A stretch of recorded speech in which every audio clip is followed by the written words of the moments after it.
Good morning, ladies and gentlemen. Welcome to my new video. I'm here to talk about the UK today, UK and China, and especially about UK's decision to ban the foreign minister and foreign ambassador of China from the parliament.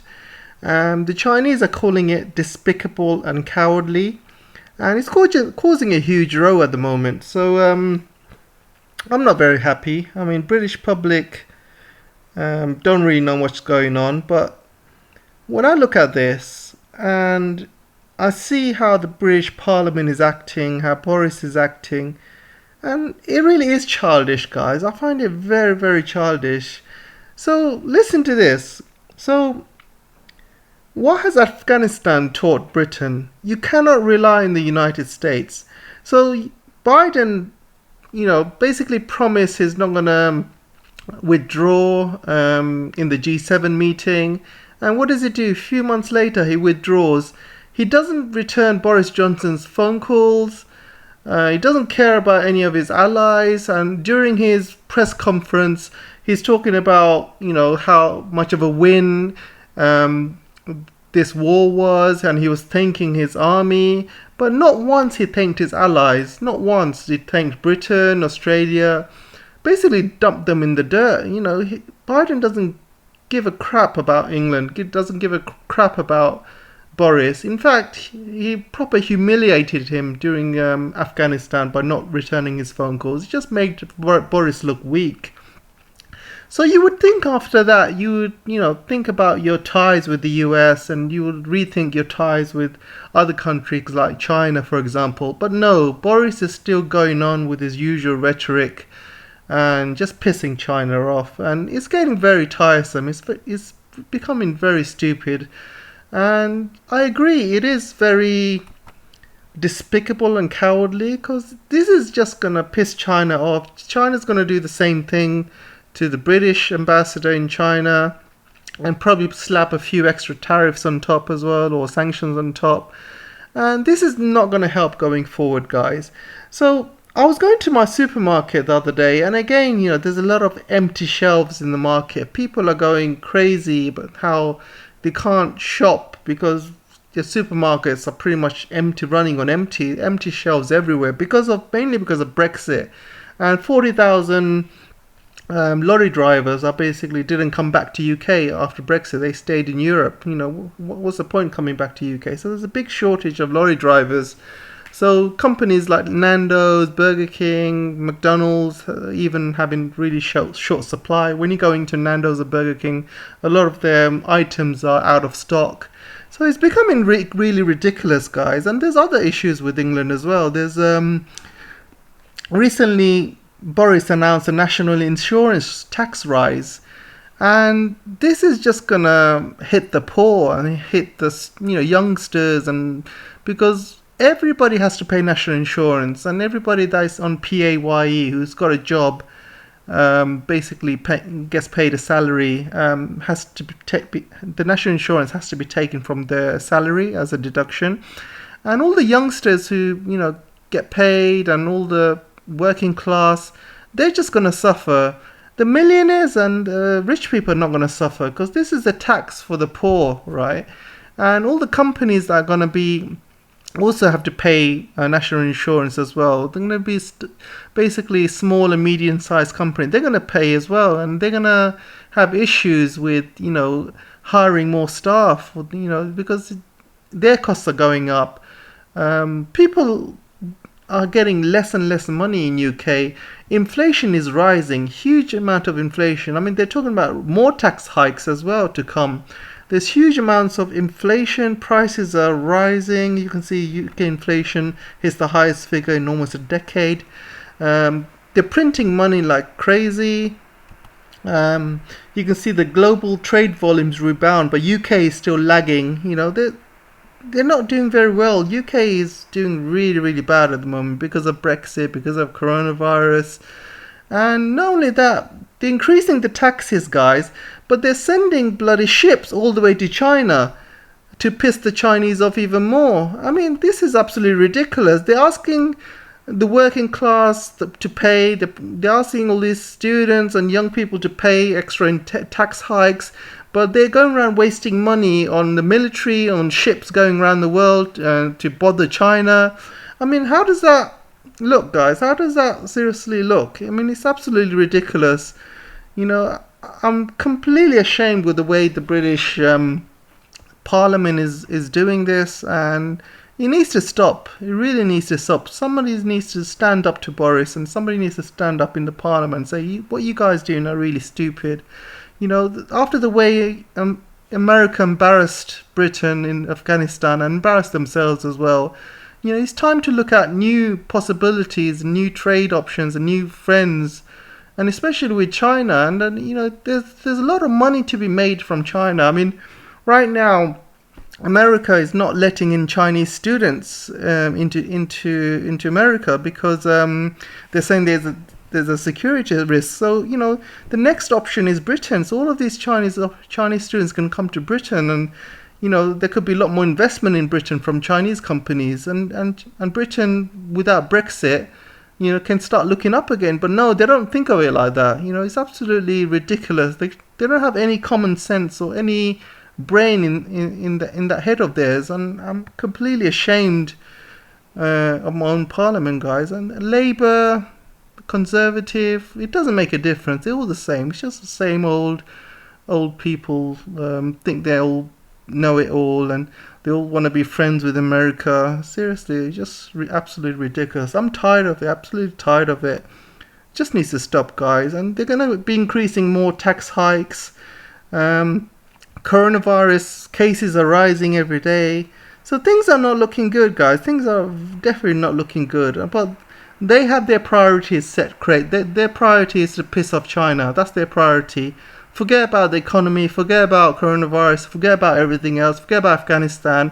Let's piss off China. That's their go-to strategy at the moment. So this brings me now to this article which I've seen today. China and UK clash with Cold War submarine pact with Australia to counter Beijing. So basically, Australia is not allowed to have nuclear weapons. So what they're saying is the UK and US are going to provide Australia nuclear powered subs with the capacity to fire nuclear weapons or nuclear missiles. So that's what UK and America are going to give. They're basically going to arm Australia with nuclear missiles to counter China. And this is such a bad idea, guys. I mean, seriously, if UK and Australia are seriously going down this route, this is just gonna anger China, and China is just gonna build more nuclear weapons. So they've got around 300, 400 nuclear missiles and weapons at the moment. And if they're gonna do this kind of tactics where they're gonna surround China with nuclear subs from UK, and they're gonna arm Australia, and they're gonna have US nuclear subs, you know, China's going to build more nuclear missiles. They're going to build more nuclear subs. And this is just never going to end. And if there is ever a time when Australia or UK fire a nuclear weapon at China, what do you think China's going to do? They're going to completely destroy UK, because UK is far smaller than China. So how many nuclear missiles do you think it's going to take to destroy UK completely?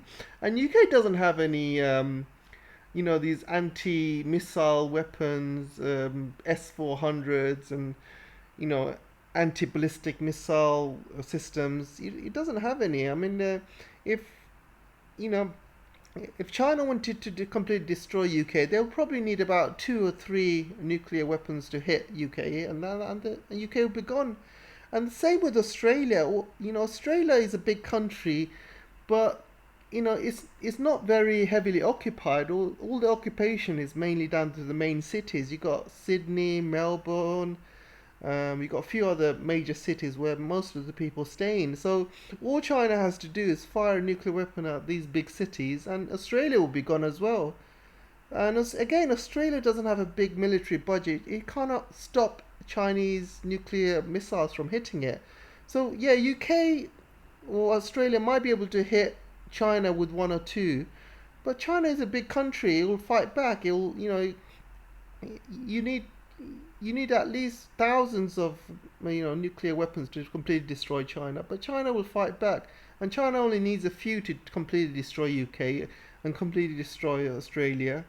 But America will be another big kettle of fish. But the point is, them accelerating this kind of rhetoric with nuclear weapons and nuclear submarines to surround China is just gonna, increase this arms race, this nuclear arms race, and China has got a lot bigger capacity to create nuclear weapons than UK or even America or even Australia, because right now, China has got more nuclear facilities and nuclear power stations than any of these countries put together, and they're building more and more every year. So, in terms of having a huge nuclear stockpile, China has got the capacity to create hundreds and thousands if they wanted to, and doing something like this is just going to make them do that. And again, every year China has been more developed. They're building a lot more sophisticated radar systems. They're building a lot more sophisticated anti-missile programs. So there will be a time when, even if UK or Australia have these submarines and missiles, even if they fire them, you know, China is in a lot better position to counter these missiles rather than UK is or Australia is. Because if you look at UK's budget, Australia's budget, they basically think they're protected by America, so their defense budget is very small because they're the lackeys or the little puppets of America. So they think, oh, that we'll never get attacked, so we don't have to spend much on our defense. So that's their basically. They don't have anything on their defense. The only weapons they are spending on is mainly attack, for wars and things like that, but hardly anything for defense.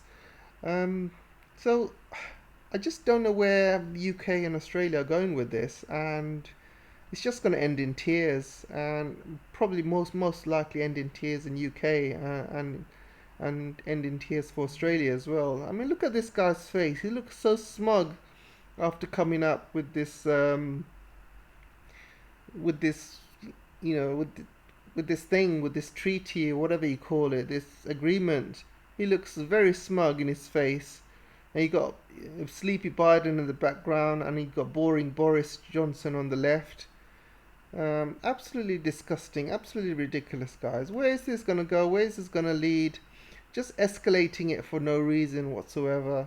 I mean, what's it going to prove? What are you trying to prove? And another thing, guys, another point I want to make is they are arming Australia with nuclear weapons, right? And Australia, is not supposed to have nuclear weapons. They're not. They've signed to the Nuclear Non-Proliferation Treaty or something, what it's called. So they're not allowed to have nuclear weapons. So why are they being given nuclear weapons? So this is the same thing as China might as well give nuclear weapons to Iran to defend itself then. So what's the difference?